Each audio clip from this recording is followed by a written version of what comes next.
Hello friends, स्वागत है आपका हमारे यूट्यूब चैनल द टीचर जी में।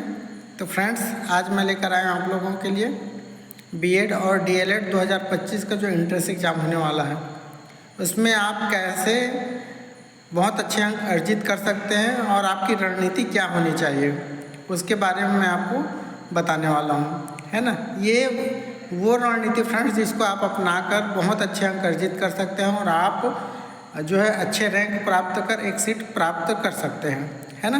तो आप इन रणनीतियों के बारे में विशेष फोकस्ड रहिएगा और इस पे काम करिएगा और इसी के अकॉर्डिंग यदि आप तैयारी करेंगे तो निश्चित रूप से एक बेहतर मुकाम पे आप पहुंच सकते हैं फ्रेंड्स, ठीक है।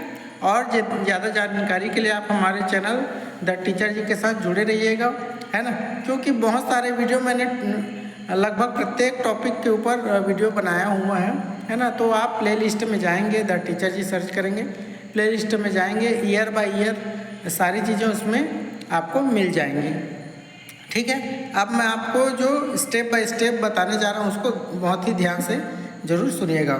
वीडियो पे हमारे चैनल पे नए होंगे तो चैनल को सब्सक्राइब कर लीजिएगा, वीडियो पसंद आएगी तो वीडियो को लाइक कर लीजिएगा और वीडियो अगर शेयर करने लायक होगा फ्रेंड्स तो वीडियो को ज़रूर शेयर करिएगा, क्योंकि बहुत सारे लोग जो है वो इसके लिए जो है इधर उधर भटकते रहते हैं, है ना। तो आप एक अच्छे मार्गदर्शक के रूप में उनका ज़रूर सहयोग कीजिएगा, ठीक है।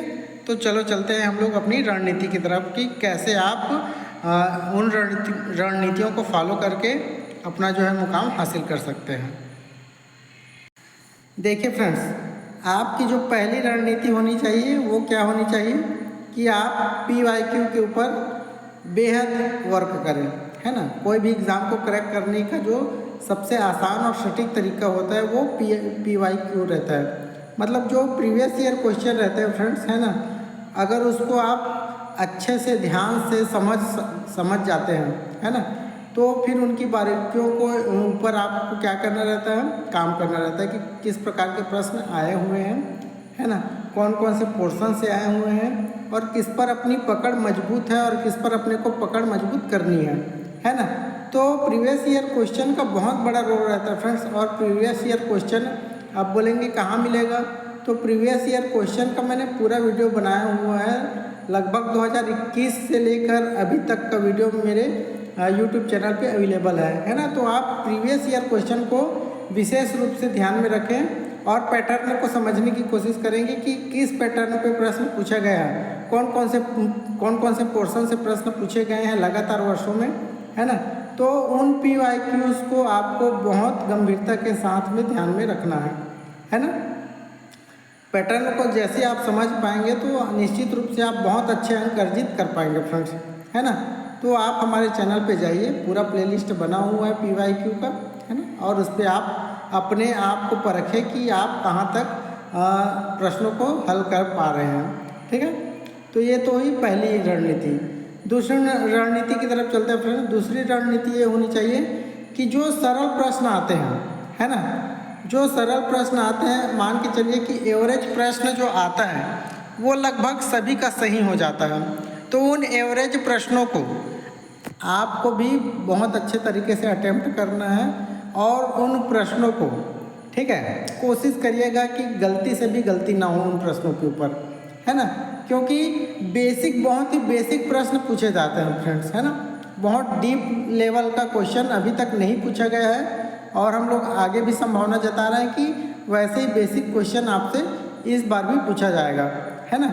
तो जैसे ही क्वेश्चन आएगा, बेसिक क्वेश्चन है ना, उस पर आप अपनी पकड़ को मजबूत रखिएगा, क्योंकि यदि उन क्वेश्चंस को आप गलत करके आते हैं तो निश्चित रूप से फिर आप रेस से बाहर होते जाएंगे, है ना।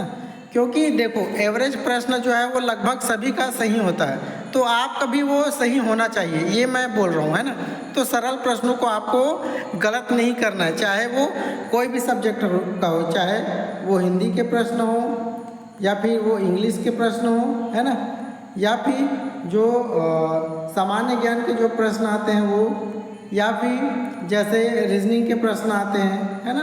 तो देखो, एक दो प्रश्न तो सभी पार्ट में कठिन रहेगा ही रहेगा, है ना, लेकिन आपको सरल प्रश्नों के ऊपर ज़्यादा फोकस करना है ना। सरल प्रश्न यदि आप सही तरीके से अटेम्प्ट करेंगे, सही बनाएंगे, कूल रह के बनाएंगे, तो निश्चित रूप से आपके मैक्सिमम नंबर आएंगे, है ना।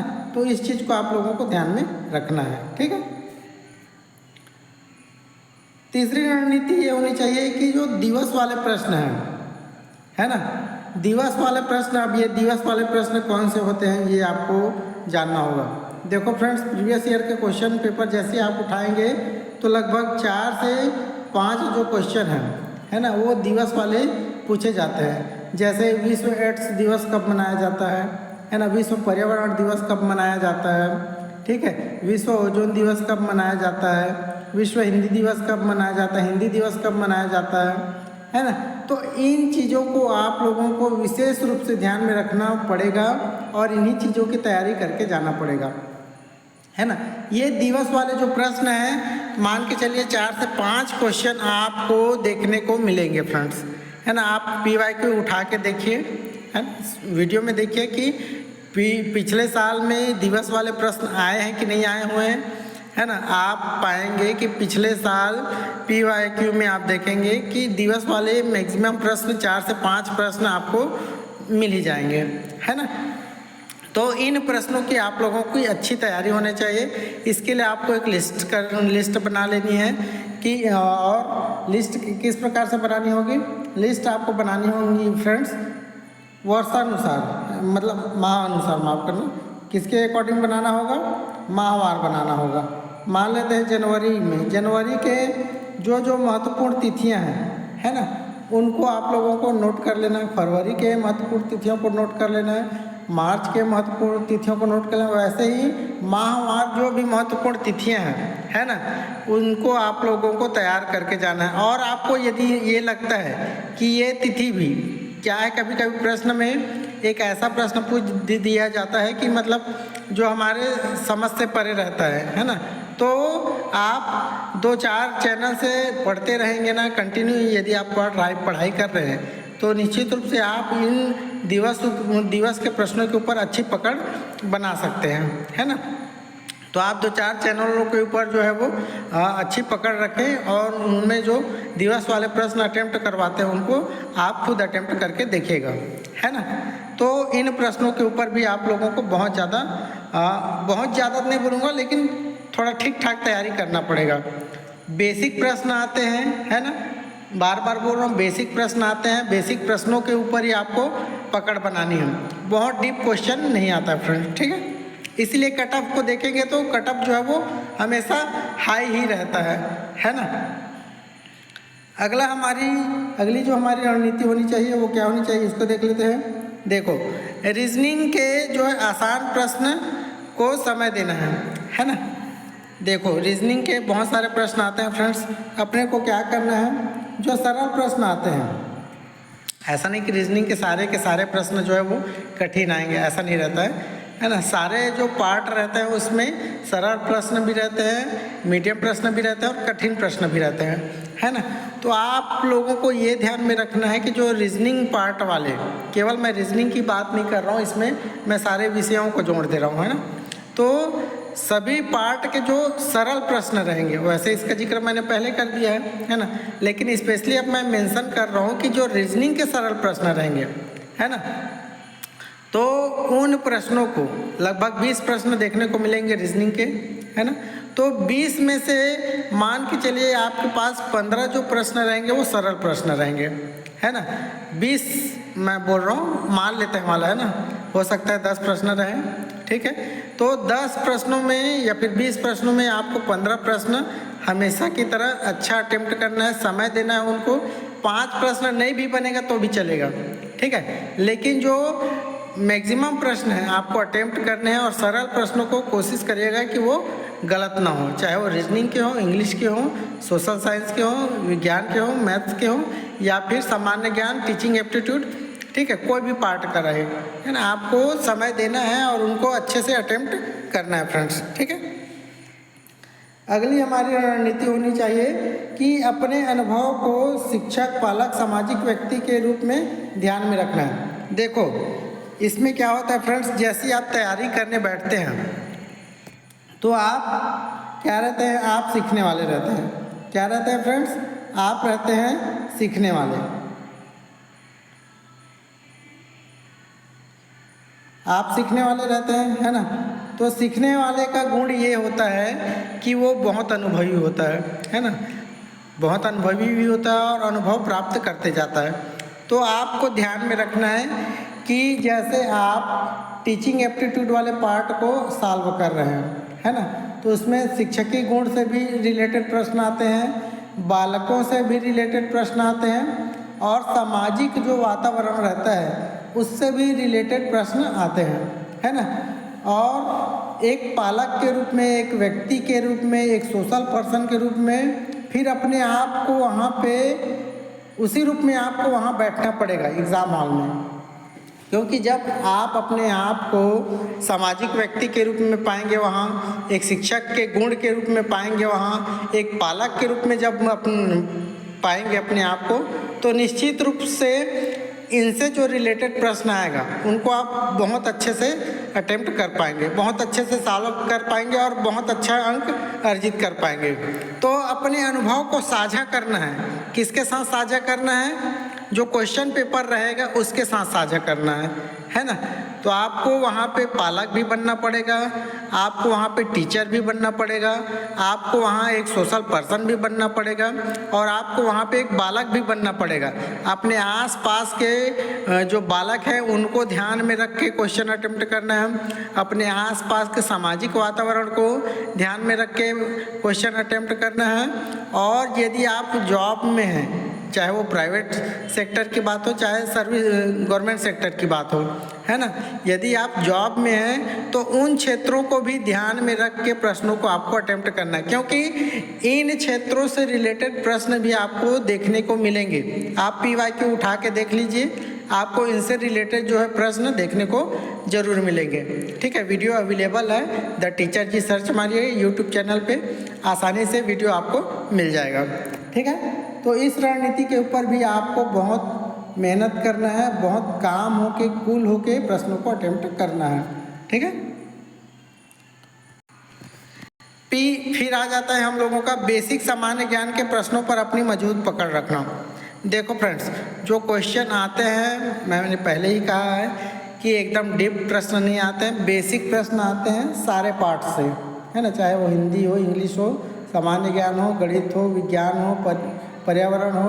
ठीक है, सभी पार्ट से बेसिक प्रश्न आते हैं। तो सामान्य ज्ञान के भी जो बेसिक प्रश्न हैं, चाहे अभी करंट वाला क्वेश्चन हो, उन पर भी आपको पकड़ रखनी है ना, चाहे वो फील्ड खेल का हो, चाहे वो फील्ड साहित्य का हो, चाहे वो फील्ड कोई पुरस्कार से रिलेटेड हो, ठीक है, चाहे वो कोई और अन्य क्षेत्र से हो। तो सामान्य ज्ञान से रिलेटेड आपको करंट का जो प्रश्न है, करंट की जो जानकारी है उसको रखना ही रखना है, साथ ही भूगोल को ध्यान में रखना है। ठीक है, भूगोल के जो बेसिक प्रश्न बन सकते हैं, विज्ञान के जो बेसिक प्रश्न बन सकते हैं, सामाजिक विज्ञान के जो बेसिक प्रश्न बन सकते हैं, उन बेसिक प्रश्नों को, सरल प्रश्नों को आपको अटेम्प्ट करना है। कहाँ से अटेम्प्ट करेंगे? ठीक है, बहुत सारे वीडियो आपको अलग अलग चैनल पे मिल जाते हैं, उन प्रश्नों को आप अटेम्प्ट करिए। ठीक है, BEd DLEd सर्च मारेंगे तो बहुत सारा वीडियो मिल जाएगा, है ना। और PYQ का पैटर्न देखिए कि PYQ में किस प्रकार के किस पैटर्न से प्रश्न पूछा गया है ना, उसके अकॉर्डिंग अपनी तैयारी को गति प्रदान करिएगा। ठीक है फ्रेंड्स, तो इसको भी आपको ध्यान में रखना है। अगली जो रणनीति है उसको देख लेते हैं फ्रेंड्स, कंटिन्यूटी। ठीक है, जो भी सक्सेस पर्सन है, चाहे आप अपने आसपास को देख लें या खुद को ही देख लें कि आप कितने सफल हो रहे हैं, और सफल कैसे हो रहे हैं। ठीक, जब आप कंटिन्यूटी रखते हैं, है ना, कोई भी क्षेत्र में हो, ठीक, तो उसमें आपकी पकड़ जो है वो लगातार बनते जाती है, बनते जाती है, बनते जाती है। ठीक है, तो ऐसी पढ़ाई में भी आप लगातार पढ़ाई करिए, पढ़ाई को समझिए, है ना, और इतने अच्छे से पढ़िए कि जो है वो एग्ज़ाम हॉल में जब आप पहुँचे तो इतना कॉन्फिडेंस आपके पास होना चाहिए कि प्रश्नों को देखते ही आप उनका धुआं उड़ा दें, है ना। तो आप अपने पास इतना बिल्ड, अपने आप को इतना एबल रखिए कि बहुत अच्छे से आप प्रश्नों को अटेम्प्ट कर पाएँ, है ना। तो कंटिन्यूटी जब आपके पास रहेगी, आपके साथ रहेगी, तो निश्चित रूप से सफलता फिर आपके समतुल्य चलेगी फिर, है ना। अपने आसपास को जो भी सफल पर्सन हैं उनको उदाहरण स्वरूप देख सकते हैं कि उन्होंने किस हिसाब से तैयारी करके सफलता को प्राप्त किया हुआ है ना। तो आप खुद को परखिए कि आप जब छोटे थे, अभी हैं, आप मैच्योर होते जा रहे हैं, तो आप मतलब उस मैच्योरिटी के साथ आपकी पढ़ाई हो रही है, आपकी समझ विकसित हो रही, तो निश्चित रूप से आप ना सफल होंगे फिर, ठीक है। अगली जो ज़रूरी चीज़ है, जो इन सब में महत्वपूर्ण चीज़ है ना, वो है फ्रेंड्स रिवीजन, है ना। कोई भी चीज़ जो है वो एकदम कलात्मक क्यों कब बनती है, जब उसमें हम लोग पारंगत हासिल कब करते हैं, जब लगातार हम लोग उसमें रिवीजन करते हैं। मान लेते हैं एक गायक है, जब वो अपने रिवाइज नहीं करता है, अपने गीतों को रिवाइज नहीं करता है, गा कर नहीं देखता है, तब तक उनकी गले की जो आवाज़ है वो मिठास है वो पूर्ण रूप से हमें सुनाई नहीं पड़ती है। वैसे ही एक जो शिक्षार्थी रहता है, जो तैयारी करने वाला रहता है, वो लगातार जब रिवीजन करते रहता है तो निश्चित रूप से उनके जो मस्तिष्क में वो ज्ञान जो है वो भंडारित होते रहती है ना। तो रिवीजन को सबसे ज़्यादा महत्वपूर्ण मानकर अपने तैयारी में उसको जगह देना है ना, क्योंकि बिना रिवीजन के फिर आपके लिए फिर मुश्किल हो जाएगी। क्योंकि देखो फ्रेंड्स, मैं बता रहा हूँ कि एवरेज जो प्रश्न है, जो एवरेज प्रश्न है ना, वो सभी के सही होंगे, है ना। आपको एक कदम क्या करना है, आगे जाना है, और आगे जाने के लिए आपको क्या करना पड़ेगा, ज़्यादा से ज़्यादा रिवीजन करना पड़ेगा, ज़्यादा से ज़्यादा प्रश्न अटेम्प्ट करना होगा। MCQ आप MCQ अटेम्प्ट करिए, PYQ अटेम्प्ट करिए, ठीक है। और अपनी जो रिवीजन है उसको गति प्रदान करते रहिए, ठीक है। कोई भी एग्ज़ाम है उसको आप अटेम्प्ट करते रहिए, है ना, एग्ज़ाम दिलाते रहिए, तो निश्चित रूप से आपके ज्ञान में जो है वो वृद्धि होगी फ्रेंड्स, और आप इस BEd और DLEd की परीक्षा को आसानी से क्रैक कर पाएंगे, ठीक है। तो ये सफलता प्राप्त करने के लिए इन चीज़ों को आपको बहुत अच्छे से ध्यान में रखना है और इसी के अकॉर्डिंग आपको तैयारी करनी है, ठीक है फ्रेंड्स। ये रणनीति मैंने स्वयं फॉलो किया हुआ है, ठीक है, और जिसके बदौलत मैं BEd का एग्ज़ाम क्रैक कर पाया हूँ और मैं BEd में सेलेक्ट हो पाया हूँ फ्रेंड्स, है ना। तो आप लोग भी इन चीज़ों को फॉलो करिए और निश्चित रूप से सफल फिर आप खुद प्राप्त करेंगे, है ना। ज़्यादा जानकारी के लिए आप हमारे चैनल ये द टीचर जी के साथ में जुड़े रहिएगा, ताकि जानकारी आपको लगातार मिलती रहे फ्रेंड्स, ठीक है। और यदि आप हमारे टेलीग्राम ग्रुप से नहीं जुड़े होंगे, हमारे व्हाट्सएप ग्रुप से नहीं जुड़े हुए होंगे, तो दोनों का लिंक जो है वो वीडियो के डिस्क्रिप्शन में मिल जाएगा, वहाँ से जाके आप जुड़ जाएंगे, ठीक है फ्रेंड्स।